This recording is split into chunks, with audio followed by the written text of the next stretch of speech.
Bonjour tout le monde. Je remercie l'association Action sans frontières de nous avoir invités pour animer cette table ronde sur les urgences chirurgicales. On vient de voir avec notre maître, monsieur le professeur Chihab, tout ce qui concerne l'urgence douleur abdominale. Et vous avez vu que c'est un chapitre assez vaste et il faut être très vigilant dans l'analyse sémiologique des signes cliniques.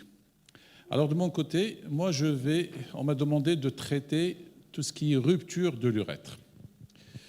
Alors dans un premier temps, il faut savoir que la rupture de l'urètre, actuellement, il y a une divergence de définition entre les écoles françaises et anglo-saxonnes. Alors les écoles françaises, elles définissent la rupture de l'urètre comme une rupture le plus souvent secondaire à un traumatisme. Ça touche surtout l'urètre. Alors que les anglo-saxons, ils incluent dans la rupture de l'urètre toutes les lésions de l'urètre, qu'elles soient d'origine traumatique ou secondaire à un geste, mais comment dirais-je, iatrogène que nous allons réaliser, notamment comme un sondage urinaire ou une chirurgie transurétrale de l'urètre pour traiter une prostate ou une vessie. Comme on est dans le cadre de la pathologie et de l'urgence, je ne vais traiter que ce qui concerne la rupture de l'urètre post-traumatique. Alors, la rupture se définit comme étant une perte de continuité au niveau de la lumière urétrale. Et cette perte de continuité, elle peut être partielle, comme elle peut être totale et complète. Et cette perte de continuité aura des conséquences sur le plan urinaire, notamment sur la miction. Ça peut aller de la simple gêne urinaire avec une difficulté, comme une dysurie, jusqu'à la rétention des urines. Alors la l'urètre, elle est beaucoup plus fréquente, beaucoup plus que chez la femme. Elle est le plus souvent d'origine traumatique, secondaire, une lésion au niveau du bassin. C'est-à-dire que traumatisme du bassin, du cadre osseux au niveau de l'urètre. Et en plus, elle va exposer à un certain nombre de complications. Ces complications, elles sont d'ordre fonctionnel, mais à la longue, elles peuvent avoir des répercussions psychologiques dramatiques, voire sur la vie sociale des patients. D'où l'intérêt d'essayer de le diagnostiquer assez rapidement, de ne pas aggraver ces lésions en urgence, et c'est le seul garant qui va nous permettre de pouvoir traiter correctement ces patients et de leur permettre de reprendre une certaine fonctionnalité sur le plan urinaire et autres. Pour comprendre ces lésions de l'urètre postérieur, je vais faire un rappel anatomique. Ça va me prendre un petit peu de temps.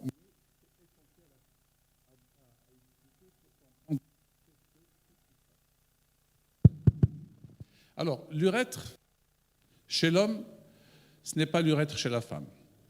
Chez la femme, l'urètre est court, il ne fait que 3 cm et il sort directement du col vésical vers le méa urétral. Par contre, chez l'homme, l'urètre qui commence au niveau du col vésical et qui se termine au niveau du méa urétral au sommet du gland est un tube qui est assez long. Il fait à peu près 15 cm. Ici, nous avons un urètre qui est complètement étalé. Mais dans la réalité, ce n'est pas comme ça. Dans la réalité, on va le voir, simplement pour rappeler que cet urètre se compose de 2 parties. Une partie qu'on dit postérieure, qui fait suite au col vésical et qui arrive au niveau de l'urètre membraneux et qui se compose de 2 portions. Une portion au niveau de la prostate qui la traverse de haut en bas, qui fait à peu près 3 cm. Et la présence de cet urètre dans cette prostate le protège du monde extérieur.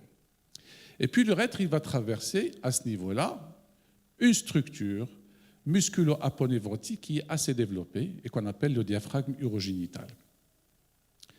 Et plus ou moins esselé. Il n'est protégé par rien du tout. Par la suite, l'urètre il va traverser un corps érectile qui est le corps spongieux et qui va l'accompagner jusqu'à sa terminaison au niveau du méa urétral. Et là aussi, il est protégé par ce corps spongieux. Alors je rappelle que le corps spongieux est un tissu érectile qui est complètement vasculaire et qui entoure cet urètre.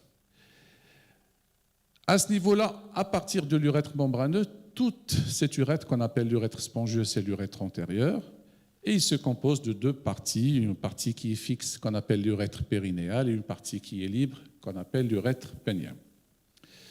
Alors en réalité, l'urètre, c'est comme ça. Vous avez une coupe sagittale et qui vous l'urètre descend de façon verticale, traverse ce diaphragme urogénital de façon verticale, et puis il va subir une certaine angulation avec le corps spongieux et avec un angle qui est antérieur qui regarde vers le pubis. Et cette portion-là de l'urètre, c'est ce qu'on appelle l'urètre spongieux, mais périnéal, parce qu'il regarde la région du périnée qui s'étend depuis l'anus jusqu'au niveau du scrotum. Et par la suite, il va subir une deuxième angulation avec un sommet qui regarde vers le bas et un petit peu vers l'arrière, et il va se retrouver dans le corps de la verge, entouré du corps spongieux et des corps caverneux qui sont au-dessus de lui, et on l'appelle urètre pénien. Alors, tout ça pour vous dire que cette zone de l'urètre qui traverse le diaphragme urogénital est une zone d'urètre qui est très vulnérable. En investissement, vous allez voir que ici, il est protégé par la prostate, ici, il est protégé par le corps spongieux, mais à ce niveau-là, il n'est protégé par rien du tout.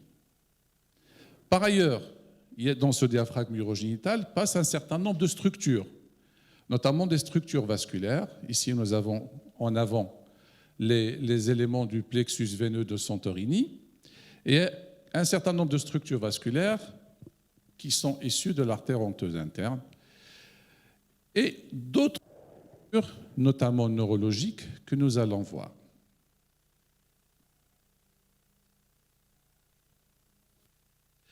Donc c'est cette zone qui est un petit peu vulnérable au niveau membraneux. Deuxième structure importante qui passe à côté de l'urètre, ce sont ces filets nerveux qui vont chevaucher latéralement par rapport à la prostate et qui vont être un petit peu aux côtés de l'urètre et aussi de ce qu'on appelle le sphincter strié de l'urètre qui permet la continence urinaire chez l'homme. Alors, à quoi ils servent ces filets nerveux? Ce sont des filets nerveux essentiels à la fonction érectile de l'homme. C'est eux qui stimulent toutes les structures vasculaires au niveau de la verge pour entraîner une érection. Et toute lésion à ce niveau-là, elle peut conduire à un problème de dysfonctionnement érectile. Alors, cet urètre n'est pas comme ça dans l'espace. Il se situe, ainsi qu'un certain nombre de structures anatomiques, dans cet espace qu'on appelle le bassin entouré par ce cadre osseux. Et ce cadre osseux, il comprend un certain nombre d'éléments, notamment les branches ilio- et ischio-pubiennes, qui constituent le cadre obturateur, une à droite, l'autre à gauche, et qui se réunit par une zone fibreuse qu'on appelle la symphyse pubienne. Et puis vous avez l'os iliaque droit, l'os iliaque gauche, avec ses articulations sacro-iliaque et le sacrum en arrière. Alors tout ce qui est en avant, on l'appelle l'arc antérieur du bassin. Et tout ce qui est en arrière, on l'appelle arc postérieur du bassin. Et dans ce bassin, il y a ce fameux diaphragme urogénital. Ce diaphragme urogénital, il se compose d'un certain nombre de muscles qui tapissent d'une part l'os iliaque, mais aussi elles vont venir s'insérer au niveau du pubis et en arrière au niveau du sacrum. Et c'est une unité musculapo-névrotique qui est intriquée l'une dans l'autre et que ça constitue une seule unité fonctionnelle. Dans cette unité fonctionnelle, vous voyez qu'il y a un certain nombre de structures anatomiques qui la traversent, notamment la vessie et l'urètre en avant et le rectum en arrière. Chez la femme, la filière génitale, notamment avec l'utérus et la cavité vaginale au milieu.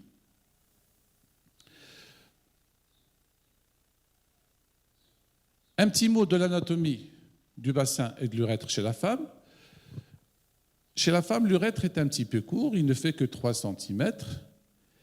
Il a la particularité intimement adhérent et accolé à la filière génitale, notamment avec le vagin, dont ils ont la même direction qui est verticale.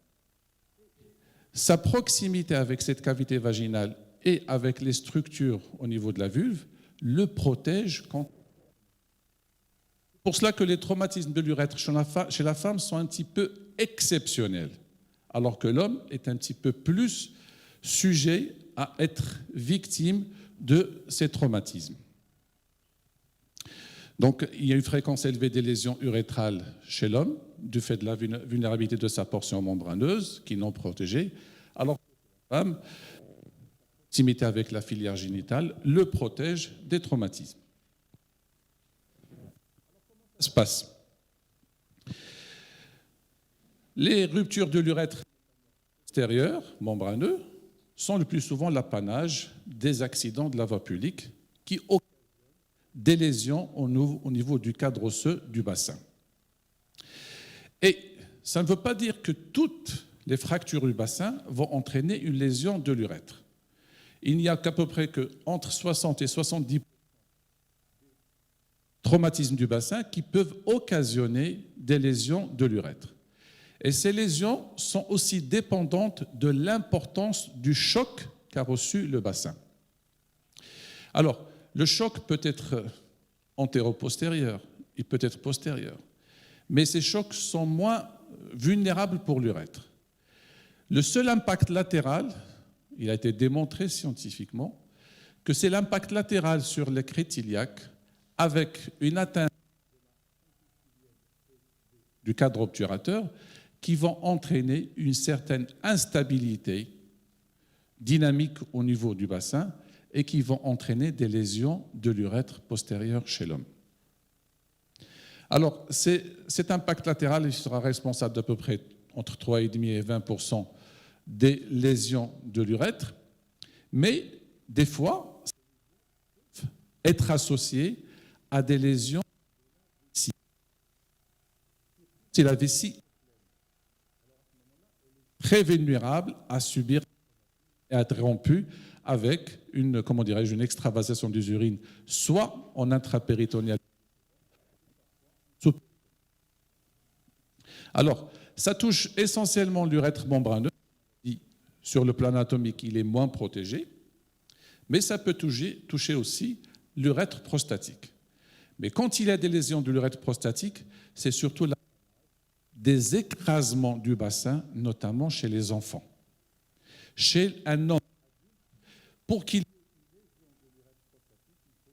l'impact du traumatisme soit très très important pour écraser à la fois la prostate et l'urètre. Autre facteur qui pourrait induire une rupture de l'urètre, c'est des fois des chutes d'un lieu élevé. Et ces chutes d'un lieu élevé vont occasionner une rupture qui est le plus souvent secondaire à un phénomène de déformation. La chute du corps depuis le haut vers le bas, avec une attractivité mais les structures anatomiques que traverse l'urètre vont le maintenir en place, entraîner un arrachement de l'urètre de sa continuité. En fin de compte, la chute peut se faire sur périnéal. Là, lésions en califourchon, elles peuvent occasionner des lésions de l'urètre.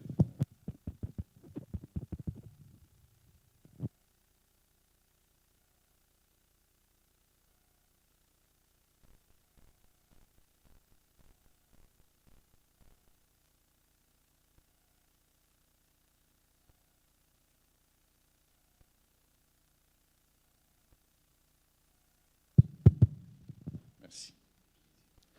Alors, ces lésions peuvent aller de la lésion la plus simple, qui peut être une simple contusion, c'est-à-dire qu'il y a une zone qui est contuse avec un petit hématome entre la muqueuse et la musculeuse, qui va se résorber de façon spontanée sans laisser de séquelles, voire à ce qu'on appelle un étirement de l'urètre. C'est ce qu'on appelle en anglais le stretching. L'urètre est un petit peu étiré et la lumière reste perméable grâce à la non-lésion de la muqueuse urétrale. Alors que le reste des éléments de la paroi urétrale, notamment la muqueuse, ont subi un traumatisme et sont rompus. Deuxième lésion, il peut y avoir une petite rupture, mais elle est partielle. Ce n'est pas toute la circonférence de l'urètre qui est lésée, une partie qui est lésée, mais ça va évoluer dans un futur proche vers la fibrose rétractile et la sténose. Et en fin de compte, ce qu'on voit le plus souvent, ce sont des lésions de rupture totale avec deux segments d'urètre, un antérieur vers la vessie proximale et un distal vers le méa urétral. Alors, je reprends cette coupe anatomique simplement pour vous donner une idée comparative sur les traumatismes de l'urètre. Elle touche surtout l'urètre postérieur, mais certaines lésions peuvent se voir au niveau de l'urètre antérieur, notamment des lésions par arme à feu. Heureusement, ce n'est pas dans notre contexte que ça se voit, mais ça peut exister.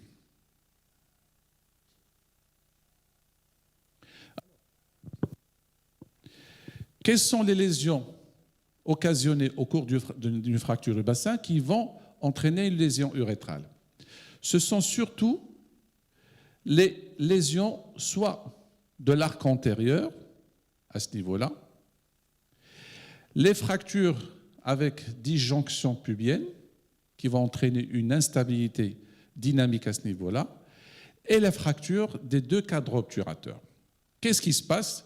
Il va y avoir une attractivité vers l'arrière du reste du bassin, une attractivité vers l'avant de la zone qui est fracturaire. Et donc, l'urètre va être un petit peu guillotiné, coupé en deux du fait de l'attraction antéro-postérieure. Alors ici, vous avez une disjonction de la symphyse pubienne et il va y avoir un écartèlement qui va entraîner une lésion urétrale. Et voilà ce qui se passe. Ces lésions vont entraîner une instabilité dynamique au niveau du bassin avec une attractivité antéro-postérieure, une bascule de la vessie avec une partie de l'urètre prostatique vers l'arrière, alors que le reste de l'urètre qui a traversé le diaphragme urogénital restera fixe et il sera arraché l'un de l'autre. Quelles en sont les conséquences? Les conséquences, c'est qu'il va y avoir une rupture à ce niveau-là, qu'elle soit partielle ou totale. Et quand il y a une rupture de l'urètre, les urines vont sortir dans cet espace. Ça d'une part. D'autre part, le traumatisme en lui-même, il va occasionner des lésions vasculaires, qu'elles soient minimes ou qu'elles soient majeures. Et on va se retrouver avec une ambiance au niveau du pelvis où il y a de l'urine et du sang. C'est ce qu'on appelle un urohématome. Et cet urohématome, s'il est stabilisé, les choses peuvent évoluer vers la résorption après un certain temps. Et si on manipule cet urohématome, on risque de l'infecter et exposer le patient à des complications infectieuses, voire septiques.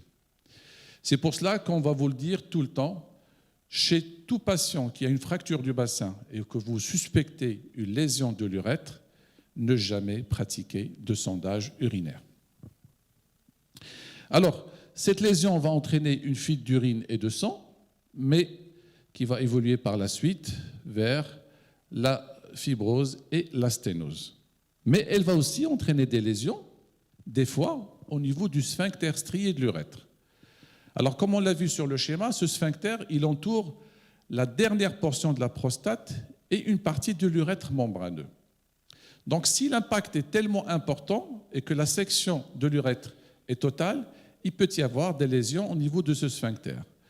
Et la conséquence, c'est que par la suite, le patient présentera de l'incontinence d'urine. Autre conséquence de cette lésion, c'est la lésion des structures nerveuses qui passent latéralement par rapport à la prostate et par rapport à l'urètre et qui sont destinées à la fonction érectile. Et ces lésions peuvent entraîner plus tard l'apparition d'un dysfonctionnement érectile. Alors, comment se présente le tableau clinique d'une rupture de l'urètre? On est le plus souvent devant un patient, une personne qui a été victime d'un accident de la voie publique, assez souvent, et il peut être dans un état hémodynamique tout à fait stable, et à ce moment-là, on peut l'interroger, l'examiner correctement, mais il peut présenter un tableau hémodynamique instable, et à ce moment-là, c'est l'urgence vitale qui prime. Donc, si on est qui est en état hémodynamique assez stable, le plus souvent, il peut vous dire qu'il a une urétroragie. Mais le patient ne peut ne pas constater cette urétroragie.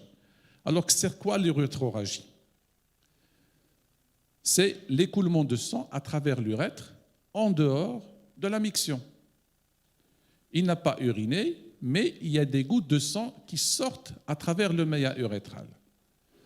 Si le patient ne les rapporte pas, lors de notre examen clinique, on va inspecter et examiner le méa urétral pour voir s'il n'y a pas de sang à ce niveau-là. Et on pourrait inspecter les vêtements qu'il porte pour voir s'il n'y a pas de taches de sang à ce niveau-là. Deuxième élément, c'est que le patient, il va vouloir uriner, mais il ne va pas pouvoir le faire. Et petit à petit, il va ressentir cette envie d'uriner et l'impossibilité de pouvoir uriner. Il sera alors en état de rétention aiguë d'urine. Par contre, chez le patient qui est choqué, qui est en instabilité hémodynamique, vous n'allez jamais obtenir ce tableau de rétention parce qu'il n'y a pas d'urine qui vont se collecter au niveau vésical. Autre élément, c'est que cliniquement, nous avons ce saignement qui est au niveau du bassin va fuser un petit peu partout et on va retrouver ce qu'on appelle à l'inspection un hématome au niveau du périnée qu'on appelle un hématome en aile de papillon. Alors, je vous rassure qu'au départ, on peut ne pas l'avoir, mais au bout d'1 heure, 2 heures, après le traumatisme, on constate ces lésions qui sont typiques et pathognomoniques d'une rupture de l'urètre. N'oublions pas qu'il y a des patients qui sont en état de choc et à ce moment-là, la clinique peut faire défaut de façon partielle. Alors, urétroragie, rétention aiguë des urines, à l'examen, vous avez un hématome en aile de papillon, c'est une rupture de l'urètre. Le message le plus important, ne jamais pratiquer de sondage vésical. Parce que ça peut, d'une part, déstabiliser une lésion qui était partielle et la rendre totale, premièrement, et deuxièmement, ça pourrait infecter cet hématome qui contient de l'urine, cet uréohématome, et donc exposer le patient à des risques infectieux et septiques.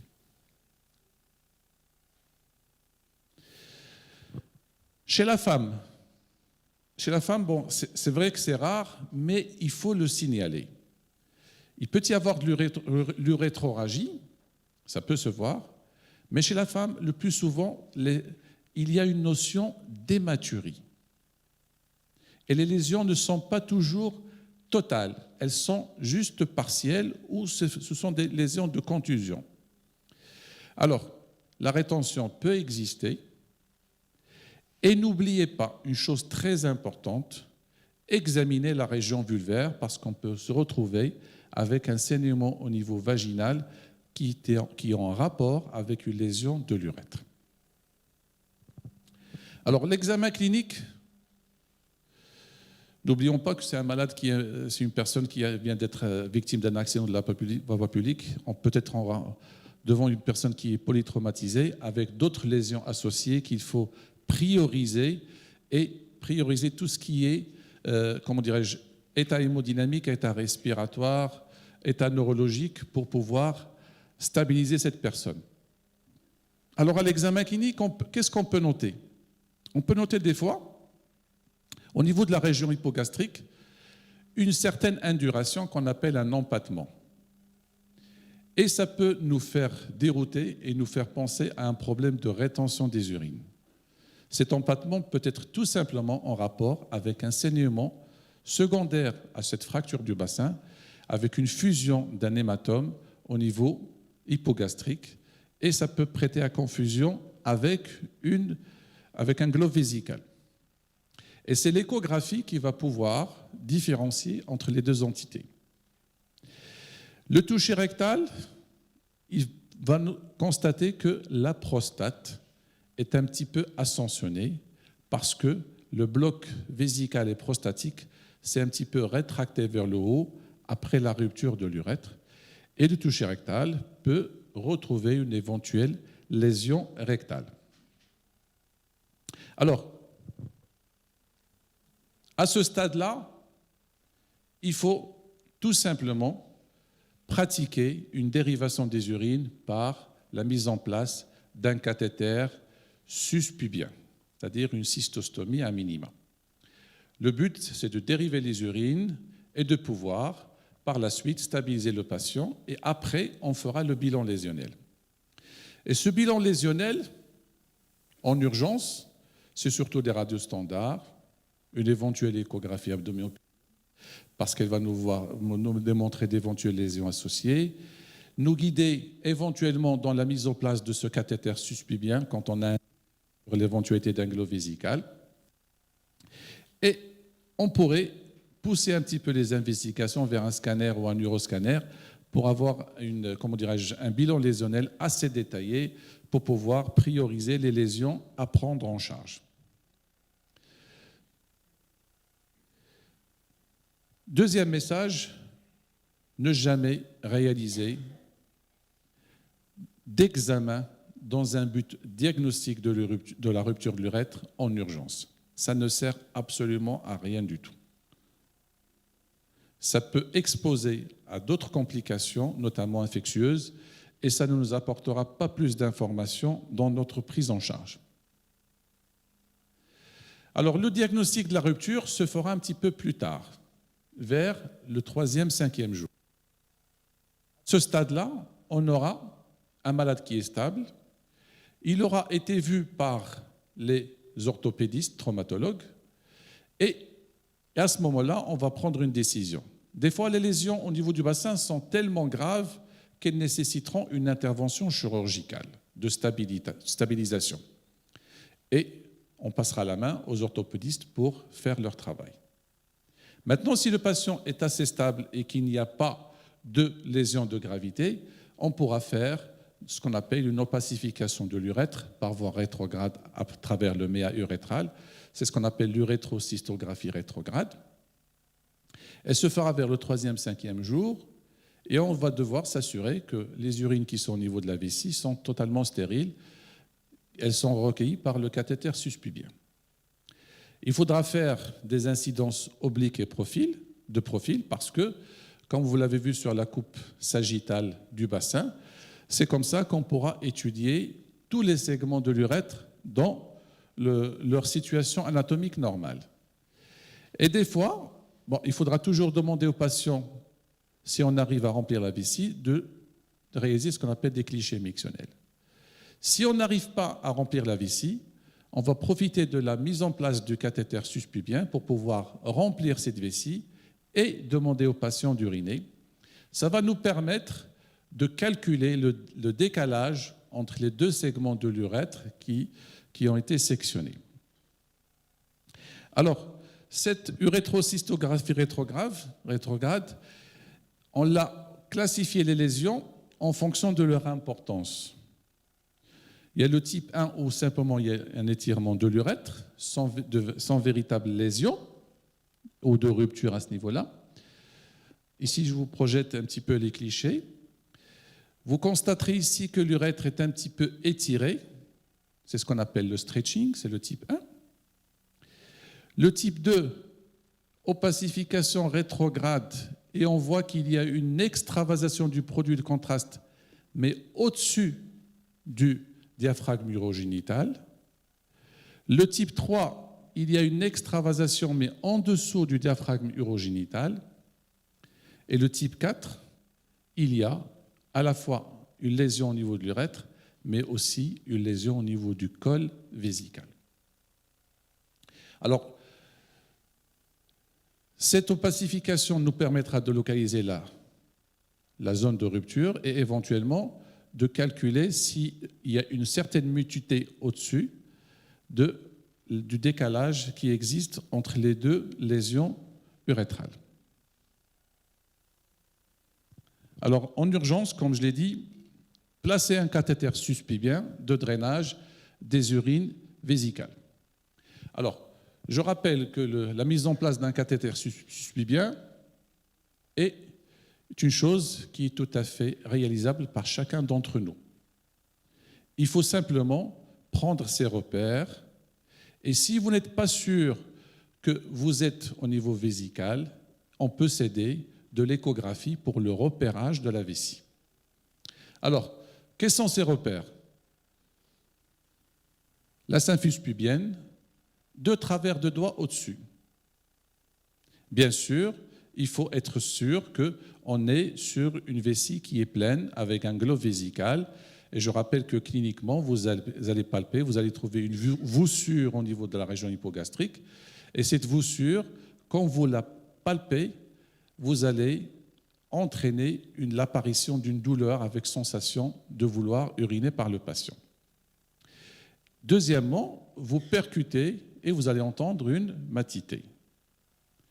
Alors, au-dessus de la symphyse pubienne, 2 travers de doigts, vous prenez une seringue avec une aiguille et vous ponctionnez de façon progressive tout en aspirant avec votre piston. À un certain moment, vous allez recueillir des urines vésicales. N'aspirez pas beaucoup, arrêtez-vous à ce stade-là et vous avez votre point de ponction. Deuxième chose, vous allez retirer votre aiguille et pratiquer une anesthésie locale avec un anesthésiant, la lidocaïne. Vous faites une petite anesthésie sous forme d'un bouton superficiel et puis vous anesthésiez un petit peu plus profondément vers les muscles de la paroi abdominale de façon progressive.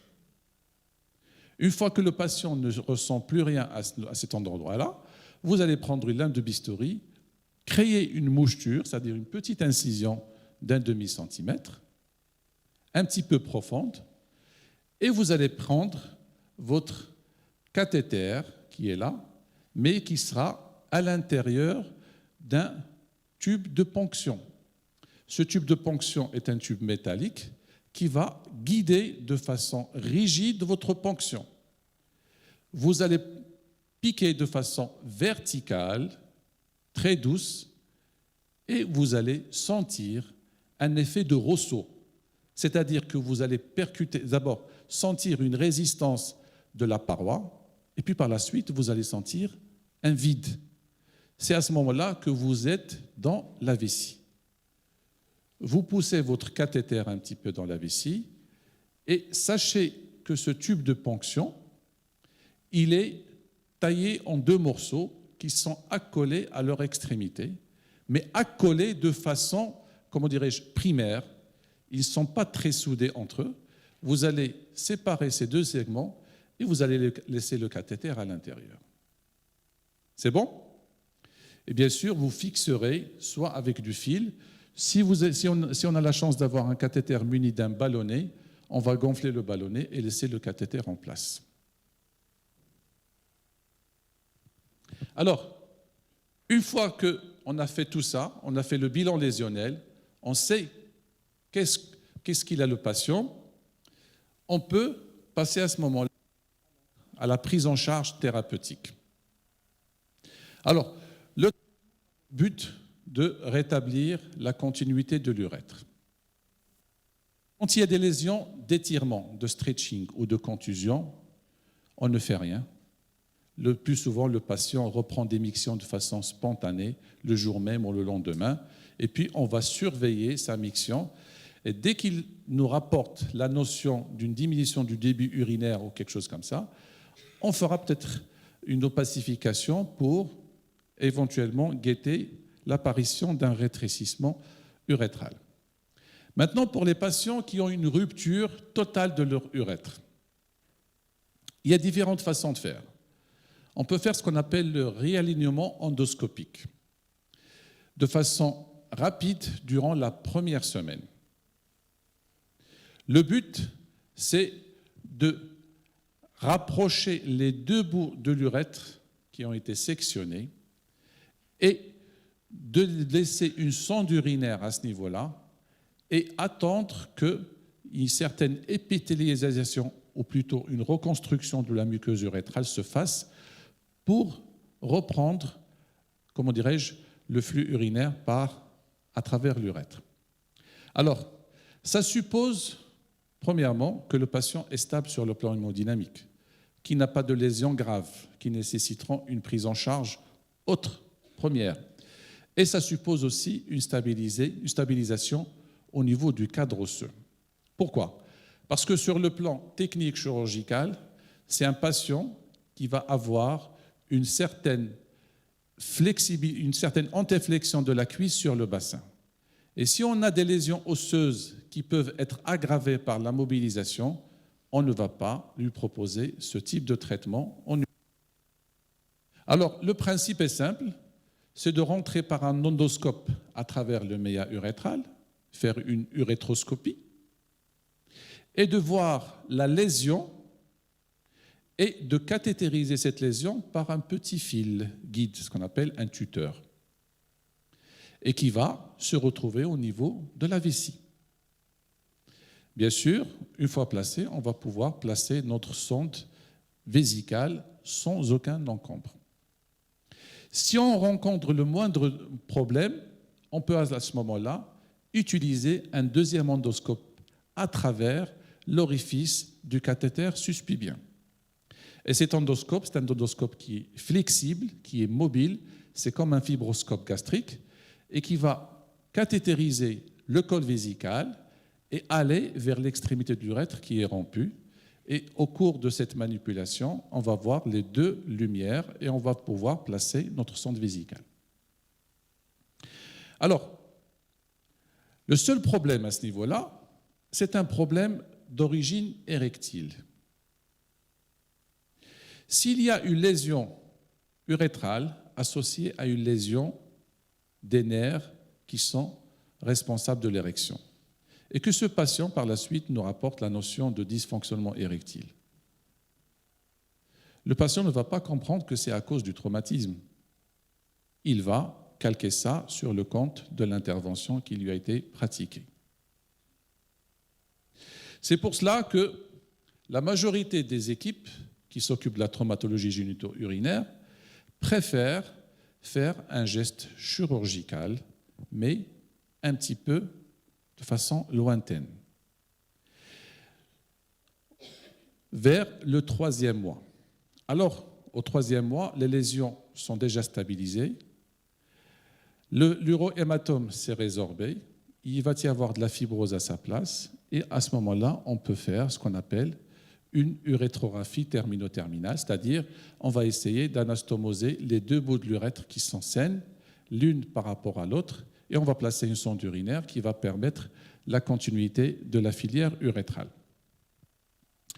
D'autres équipes ont essayé de faire cette urétrographie rapidement, vers le 15e jour, mais elles se sont un petit peu rencontrées, elles se sont un petit peu trouvées devant des difficultés opératoires, parce qu'il y a des lésions vasculaires qui se sont stabilisées dans un premier temps, et au cours des interventions, il y a eu des hémorragies parfois gravissimes. C'est pour cela qu'actuellement, on est revenu sur cette urgence différée vers le 15e jour, et on préfère laisser le patient vers le 3e mois, voire au-delà, en fonction du bilan osseux chez lui. Alors, quels sont les résultats de cette urétrographie termino-terminale ou de cette prise en charge? Le rayonnement endoscopique, pratiquement, un malade sur deux va évoluer vers la sténose. Mais l'avantage, c'est qu'on va avoir une certaine continuité et on pourra traiter cette sténose par un geste endoscopique interne. Regardez, pratiquement 40% des patients font un problème de dysfonctionnement érectile en rapport avec leur traumatisme. Quand on fait le geste, on va se dire que c'est à cause du geste. Et pratiquement 15% des patients vont faire de l'incontinence urinaire à cause d'une lésion au niveau du sphincter strié. L'urétrographie termino-terminale, elle a plus de chances de pouvoir être en quelque sorte définitive. Au grand maximum, le 1/3 des patients vont présenter une sténose ultérieure qu'on pourra gérer par un geste endoscopique d'urétrotomie. Ils font de l'incontinence entre 2 et 5%, c'est un petit peu moins. Et le problème érectile, c'est en fonction de la gravité des lésions qui ont été induites. Mais à ce stade-là, au bout de 3 mois, on sait que le patient a une fonction érectile strictement conservée ou bien il a des problèmes érectiles. Alors, comment gérer ces complications? Alors, les sténoses, on peut les gérer par voie endoscopique, de simple urétrotomie endoscopique. On peut aller faire une première urétrotomie, voire 2, voire 3 urétrotomies. Mais au-delà, il faut reprendre le malade sur le plan chirurgical et faire soit une réanastomose entre les deux bouts de l'urètre, quand le décalage entre les deux segments n'est pas très important, moins d'1 centimètre, mais au-delà, il faudra faire une plastie de l'urètre. Et à ce moment-là, on peut prendre une partie de la muqueuse vésicale, on peut prendre une partie de la muqueuse jugale. Il reste une seule diapo pour vous parler de la dysfonction érectile. La dysfonction érectile, dans ce cadre-là, elle peut être d'origine organique, soit des lésions d'ordre neurologique, soit des lésions d'ordre vasculaire sur les différentes structures qui permettent de vasculariser la verge. Et le meilleur check-up, c'est qu'il faut attendre 3e mois pour pouvoir voir comment les choses évoluent. Mais des fois, elle peut être d'origine psychogène, du fait de l'impact du traumatisme, de l'infirmité ou, des complications sur le plan mobilité des fractures du bassin. Et des fois, on peut avoir l'intrication des deux qui peut causer ce dysfonctionnement érectile. Il faut savoir qu'il y a un certain nombre de traitements qui existent, soit par voie orale, les inhibiteurs de la phosphodiesterase 5, et il faut toujours s'enquérir de ce problème érectile et essayer d'y faire face le plus tôt possible pour pouvoir reprendre cette fonction chez ces patients-là, ou bien pratiquer, si ça ne marche pas avec les inhibiteurs de la phosphodiesterase, pratiquer des injections intracaverneuses de prostaglandine E2 qui s'avèrent être efficaces puisqu'elles ont une certaine efficacité locale.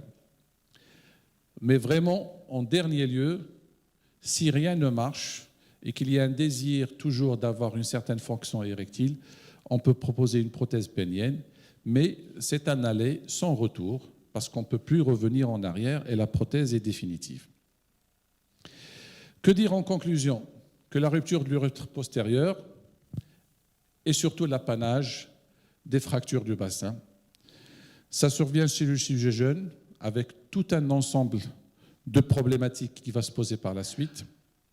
Je dirais qu'à partir d'un diagnostic bien précis, un bilan bien précis des lésions urinaires avec absence de gestes délétères, notamment de sondage, juste après la rétention, sont les meilleurs garants de la récupération de la fonction urinaire.